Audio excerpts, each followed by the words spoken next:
በዛሬው ቪዲዮ በዓለም ፊት ከተዋረዱት መሪ አንስቶ በቁማቸው ራሳቸው ላይ እስከሸኑት የሀገር መሪ ድረስ ላይክ ያረጋችሁ ጀምሩት። ወደ ቪዲዮ ቅሩ ያጋጥሟቸዋል።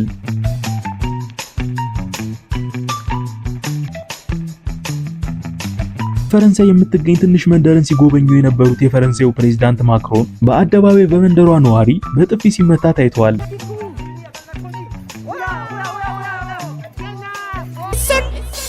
ስትገረፍ ታወራዋለ።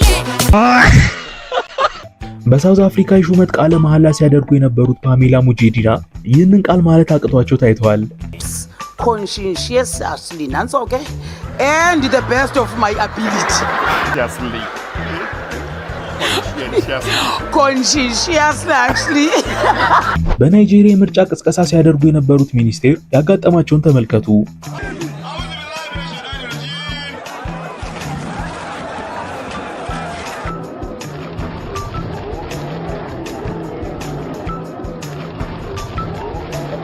ሺህ ብር ሽልማት የሚያሸልም ጥያቄ ልጠይቃችሁ። ከትራምፕ በፊት የአሜሪካ መሪ የነበሩት ሰው ማን ነበሩ? መልሳችሁን ኮሜንት ላይ አስቀምጡልኝ። እንቀጥል።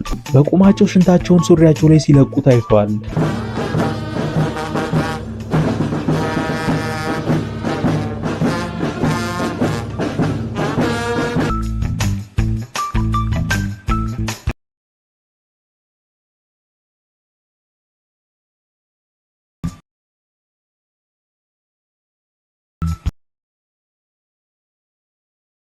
በዚህ ምስል ደግሞ የፈረንሳዩ ፕሬዝዳንት ኢማኑኤል ማክሮን በገዛ ሚስቱ በጥፊ ሲመታ በቀጥታ ቲቪ ታይቷል።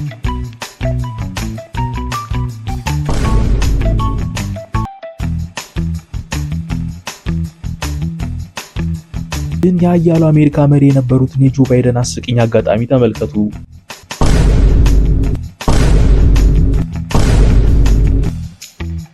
ታሬሏቸዋል ደግሞ እንዲህ ነው።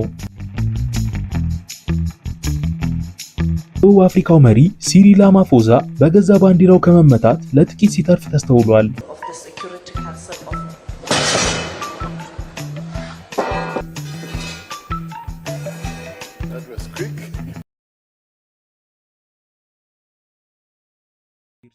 በንግግር መሃል ላይም እያለ ያደረገው አርቲፊሻል ጥርስ ሲከዳው ታይቷል። የናይጄሪያው ፕሬዝዳንት ቦላ አህመድ ይህ አጋጥሟቸዋል።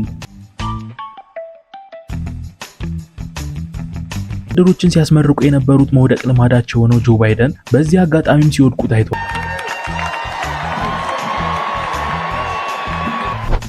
ከዚህ ቀደም ያነሳናቸው የደቡብ አፍሪካው መሪ ሲሪል ራማፎዛ በዚህ አጋጣሚ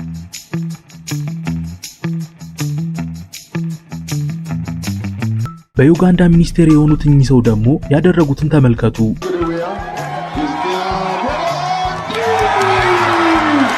ደቡብ አፍሪካ ታዋቂ ፖለቲከኛ የሆነው ይህ ሰው ይህ አጋጥሞታል።